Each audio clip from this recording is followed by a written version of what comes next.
اختصاصی سایه بختک PK Remix and Ali Mix.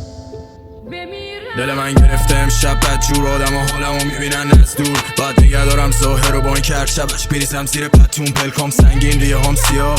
فکرام مغزمو میگاد بعضی وقتا که دلم میگیره مثل الان میام روی ملودی گیتار کلم خالیه ولی همش بالام دیگه حسی ندارم حتی به کارام تو این شهر انگاری غریبم فقط آرومم سر خاک مامان میشینم مست توی ماشین نمیترسم از نور آژیر میشه رد تماسم زنگام گوشیم برعکس خودم فول باتریش میشم هر سال بیشتر دبتر یه روز این ارسالشو میده سکتم چیزایی که تو پارسال میداد بهم حال الان دیگه نداره برام لذت شهر میده وای به بعد میزنم به خودم جلو آینه چک میرم تنهای بطری و بالا جای رب میشه آیده پخش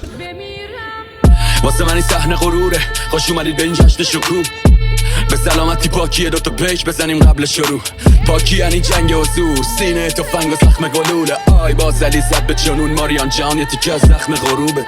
هیچ چیزش نیست ماریان توی دنیایی که عشق نیست بندرم یه درد مشکیه واسه مقروقی که بی کشتیست ماریان من یه نجات یافته از هزار این پاکی انقدر صف نداره اینا نمیدونن چی زمین میزنه یه ایستادن انقدر کف نداره خوش اومدید به جشن پاکی من این نظمتون حرف نداره ماریان من هنوزم مشکوکم به اون کسی که مصرف نداره سقوط طعم لغزش روده